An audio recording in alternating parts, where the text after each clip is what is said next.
Hello and welcome to Aquarium Tip Tank. This is TJ, and today we will show you how to set up the API Nexx Canister Aquarium base filter. This was installed for my new saltwater aquarium. Now I have a 30-gallon aquarium. They do have add-on parts that you can, and add-on canisters that you can attach to this if you have more than a 55-gallon tank. However, this one's supposed to be used for a 55-gallon tank. I have a 30-gallon tank, should be perfectly fine. As you can see, the instructions are fairly lacking. Actually, only the top 6 pictures that you see here are for the base setup of this filter, and it really doesn't have any text or instructions to go along with it. It's just 6 kind of small little pictures sort of showing you what to do. I'm going to get a little bit more detailed. As you can see here, they do give you everything that is required to set this filter up. They have 2 6.5-foot long flexible tubes. They have 1 2-foot long flexible tube. They have a pump.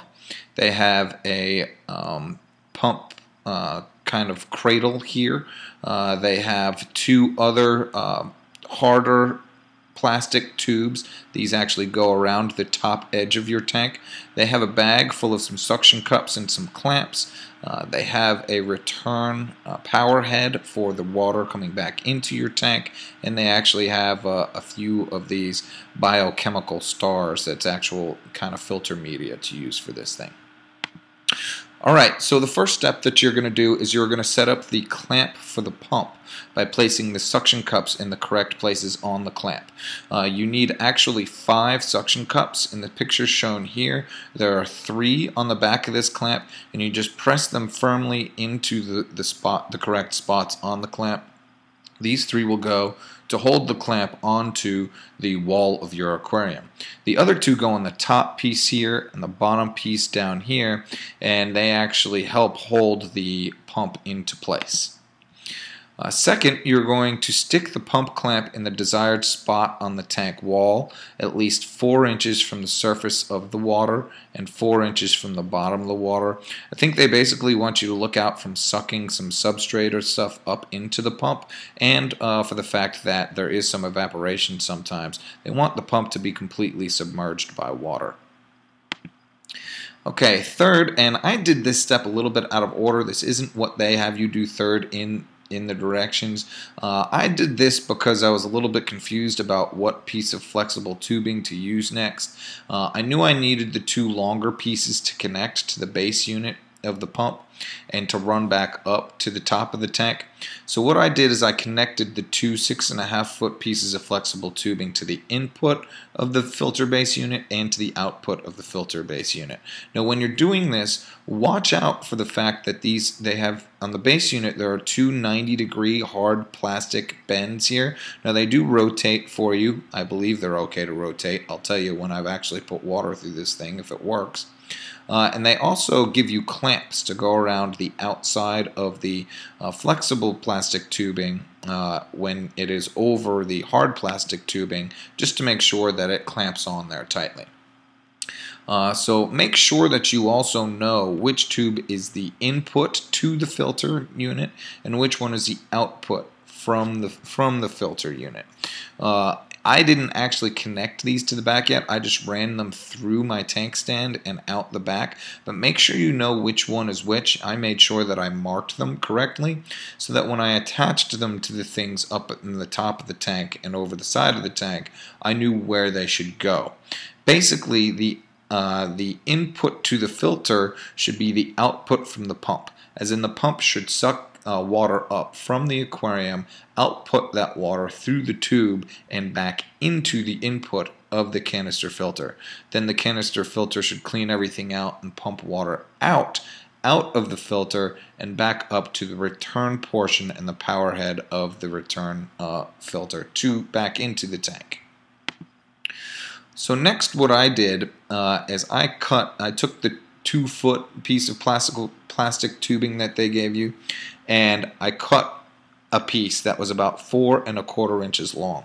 Now yours may not be 4 1/4 inches long. You may have a deeper tank than me. You may want to put your pump a little bit lower in your tank than I did. So you want to cut this a piece off of that 2-foot flexible tubing to a good size for your tank.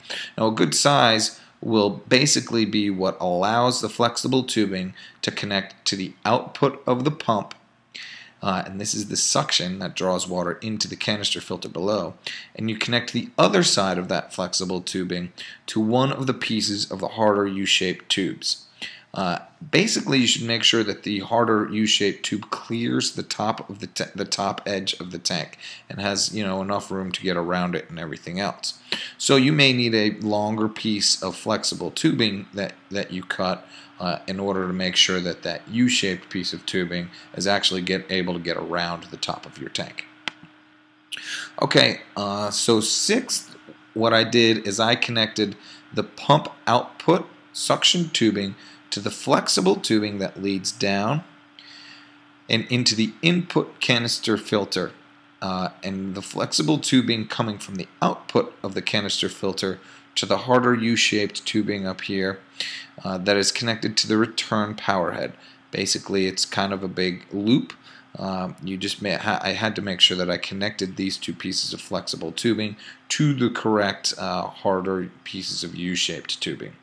You can also have already gone ahead and just placed the power head for the return flow onto the other end of that U-shaped tubing. It's very easy to just slide on there. Okay, if you noticed in that last picture, things weren't really very connected to the back wall of my tank very well. They were just kind of hanging there, and I needed to move everything back in place. Well, in order to set that up, I need to set up the suction cups. So here's one of the suction cups, but it doesn't have a clamp on it yet to clamp a tube to it or anything like that. Well, here you can see that assembled. The clamp actually has a little female section that you can insert into the the clamp actually has a little male section that you can insert into the female section of the suction cup, and then you're ready to go.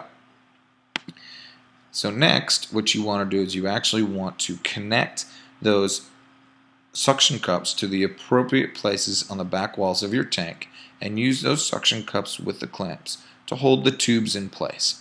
Here you can see the top ones are holding the tubes in place. I kind of need to move everything back into place and get the bottom portions of those tubes and those clamps in the right spot.